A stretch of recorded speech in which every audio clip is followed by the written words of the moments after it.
Greetings, community, and welcome to our NCBD Comics and another edition of, well, Kevin's most anticipated reads tomorrow for New Comic Book Day, 10/16/2024.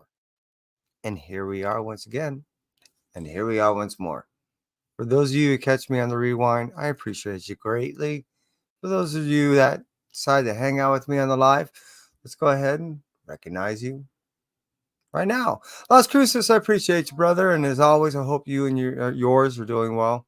I truly do. And Christina, I can't thank you enough. Doing everything you do, dropping the IG, dropping my sister channel. I appreciate you greatly. I truly do. I'm going to go ahead and start off by talking about a DC book, Batman Full Moon. This is written by Rodney Barnes, and it is a story based on a Lycan style threat to Gotham and to Batman specifically. I look forward to not only jumping into this book, but talking to Rodney about how much fun it was to write a Batman book that involved a classic monster. I know Rodney is totally into not only horror, but more specifically, classic horror. So when he has the opportunity to go ahead and take a classic monster, combine it with the story with Batman, I am so dying to hear how much fun he had doing it. And I am wholly dying to jump into reading this book because it's just not, I'm not a huge DC fan, but it's not something that I normally tie in with the Batman story. So I think it's going to be rather interesting. Love the emoji. Cruising out from DC, let's cruise over to Marvel and talk about Blood Hunters issue number 3. This has been a story that I not only have been thoroughly enjoying, but I've been finding it's rather one of my favorites out of the whole blood hunt aspect that had emerged after the blood hunt extravaganza. This is actually a story that combines multiple different type of personalities into still pursuing an overall vampiric threat. And we're still trying to find out what that underlying threat is along with their overall goal, because we know what the premise is, but it seems like there's something else. Something is definitely missing, and I'm curious. So I'm dying to get my hands on Blood Hunters issue number 3 and see how this turns out. Moving up from Blood Hunters issue number 3 and talking about Miles Morales Spider-Man issue number 25. This is look, Miles is losing it. And being that again, talking about an event, he got bit, no mystery here, and it's definitely not a spoiler after the many months that have transpired. In the Blood Hunt extravaganza, we end up seeing that Miles was one of the, still ongoing victims of the circumstance in which that not necessarily prevailed, but at the same point wasn't thoroughly squashed. We're still seeing elements that are still out there looming and causing a definite threat. And that's, again, talking about Blood Hunters and now Miles Morales. We're still seeing not only residual effects, but stuff down the road that's going to reemerge. I'm just saying. So Miles not only has to seek help because of his thirst is getting pretty bad, but it looks like he's going to have to garner yet another new suit. So I'm dying to get my hands on this Miles Morales issue number 25 coming out to you tomorrow, 10/16/2025. Let's move on from that and talk about Spectacular Spider-Man issue number 8. This has been a series that I really been enjoying. And when you get Miles and Peter together to do a combo style book, well, it tends to be something that, it's hard not to enjoy. The writing is really done well, and you get the best of both worlds when you talk about the best of both characters. The fact that they've been able to key off one another and the series has been rather entertaining has been why it's been an anticipated read for me every month. So moving out from that, which is the Ultimate Spider-Man issue number 10, let's talk about Venom War Deadpool issue number 2. Issue number 1 I just finished the other day, and I had so much fun. When it comes to the Venom War event that's going on right now, I would say this is probably the funnest aspect of it all. And also, it does have relevancy when it talks about the Venom War story. I'm curious of what happens when you go ahead and you take a dog, Deadpool, and a symbiote and you mix it together. I've seen some results in the past, but I've never seen it when it happens when it's his pet. It's going to be awesome. I can't wait to get my hands on Venom War Deadpool issue number 2 coming out to you and me 10/16/2024.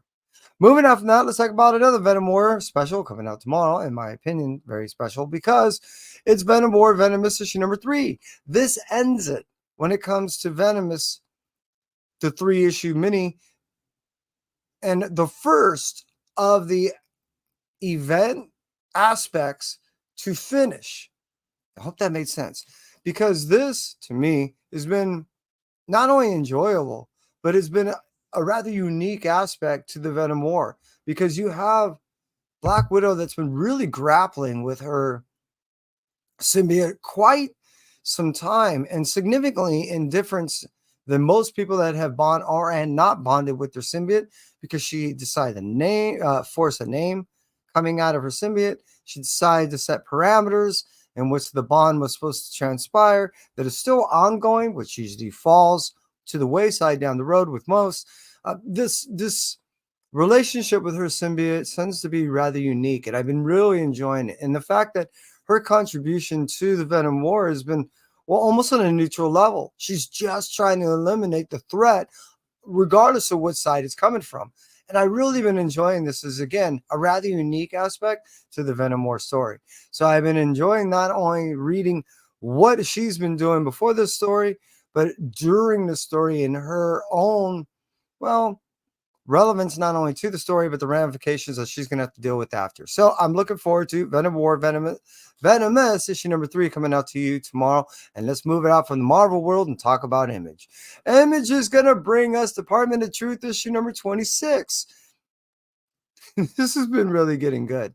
For most, Department of Truth has been kind of wavering in and out. For me, it's been rather steady. It has jumped around from aspects of the mainline story and hung out in supporting aspects of the story to where it's been not smooth.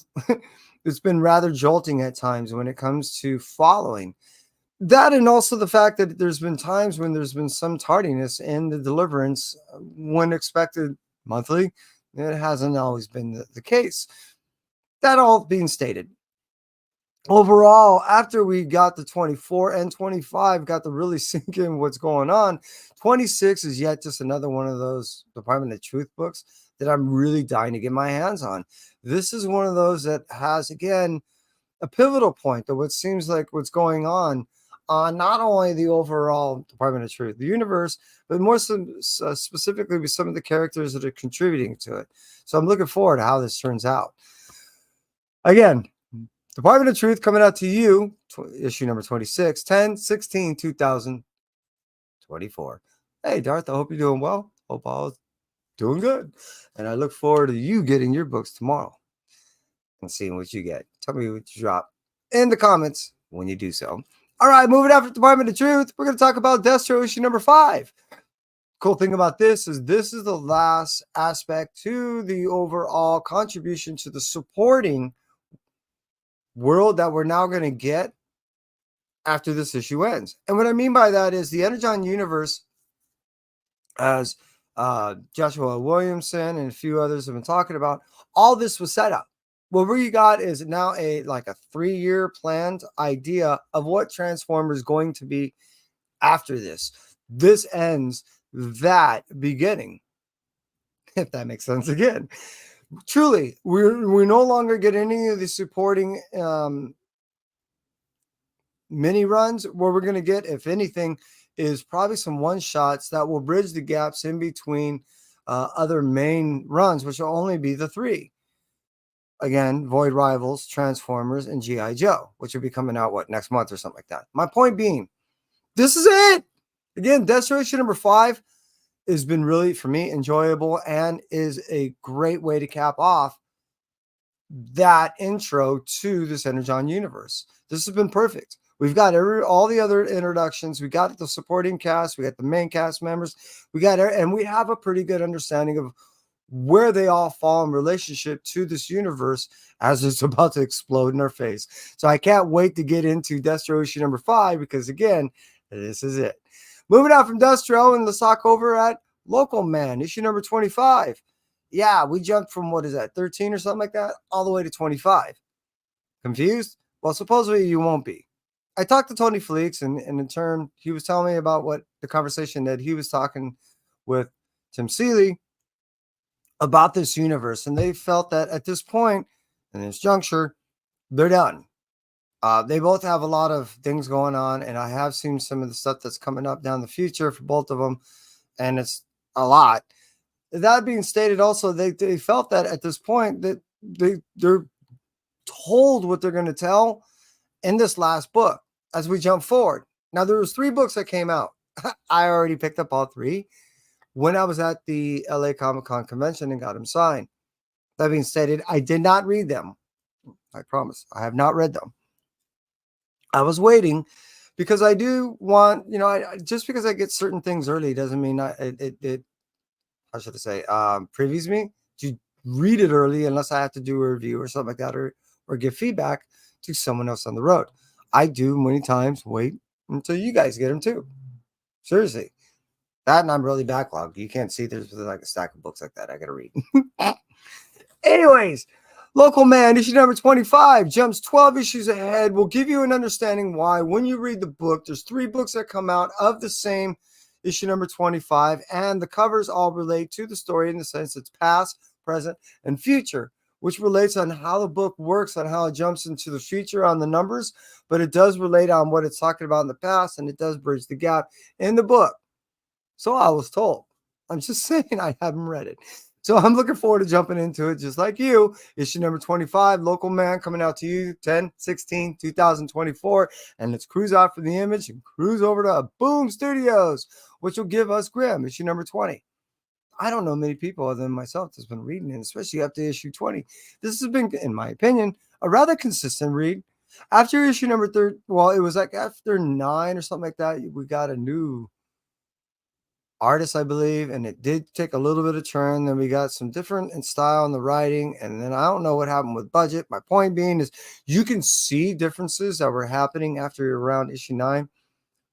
But overall, the story was still relatively solid until around, I don't know, 16 or 17. I was starting to get lost. I jumped back on the board on around 18 or 19, and I was going, oh, that's what that stuff meant. I've got a lot of support, and I'm waiting for a couple of shoes to drop because there is a lot of setup for a lot of things that are ready to just go boom, boom, boom. I think we're going to get some miraculous things happening in issue probably 20, 21, and 22. I'm just saying, because there has been a lot of things set up for this to happen, and that to happen, and that to happen. And I'm looking for it to all happen. So if you've been following it like me, and you've been enjoying it like me, I'm telling you, issue number 20 should be pretty good. It's been wrapping up. I'm just saying. So that's coming out to you from Boom Studios tomorrow on 10/16/2024. Let's finish it off over at the final area with just two final books coming out from IDW Publishing. Let's start it off with TMNT, Teenage Mutant Ninja Turtles, Last Ronin Re-Evolution, issue number 3. I've been really enjoying this whole re-evolution thing, and being that we get new turtles and a new generation, and how it's been still maintaining the overall theme with the original turtles was founded on, is really rather not only enjoyable but awesome, in the sense that it does make itself relative in today's world because it's set in the future. Yeah. I mean, that's how it makes it relative today. I mean, in tomorrow. I'm just saying. So that's what I've not only been just thinking it's really cool with these new turtles, and how they've got totally different, like, than developing powers, and a new understanding, and it just, for me, it's just like a whole. There was a saying and it applies right here. It's amazing when you get to re-enjoy something for the first time. Meaning we're all familiar with those characters, but we're seeing new things for the first time. Powers and the way they're using these characters, the supporting cast, how all this is just slowly evolving and not being rushed. The color palettes, the background, it's just, in my opinion, perfect. It's just been set up perfect. I was really concerned on how this was going to develop as far as a future state version of what these turtles were going to be. And I was hoping it wasn't going to be ruined. In my opinion, I can't get enough and I can't wait for more down the road. So look, truly, this just missed out on my most anticipated read. However, it was beat out by Exorcism at 1600 pen, issue number 1. Now, this is a very unique story where I did get to read the ash cans, and I'm not going to give you a whole lot to it other than the fact that it is relatively seemingly described right there in the title.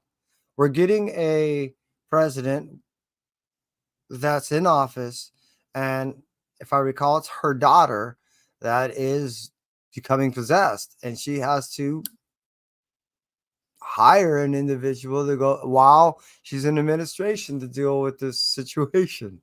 It is a very intriguing, in my opinion, premise, and I'm looking forward to not only getting into, because I just felt extremely teased when I read the Ashcan, not only getting the full length version, but I'm hoping to get to talk to the writer. I know there's a signing event happening during this weekend at New York Comic Con with the writer. However, and obviously, I'm not going to be there. That being stated, I do believe that the writer will be in my neck of the woods next week or something like that. After I'm dying to try to find out some information not only on this book and its development, but I'm dying to read it. Seriously, that Ashcam was not enough, and I'm dying to get my hands on it tomorrow. I did pull one for my pull box. I did not have my debit card, so I'm not able to hold in front of you and read it at midnight tonight. So I'm pretty freaked out right now. Just saying, because not only is it my most anticipated read, but I can't read it until you get to read it in your hands tomorrow either. And I usually do it around midnight or a little later when I wake up, depending. I'm just saying, I don't have it, and just not having it is making me freak out. So again, Exorcism at 1600 pen, issue number 1 is my blue light special, and that's it for me, Entropy. I appreciate everyone being here. I appreciate you hanging out with me, Las Cruces, Darth, Jag, Christina, and everyone that decided to cruise in here on the Rewind. I appreciate you greatly. And again, as I stated, that's it for me, Entropy. Take care.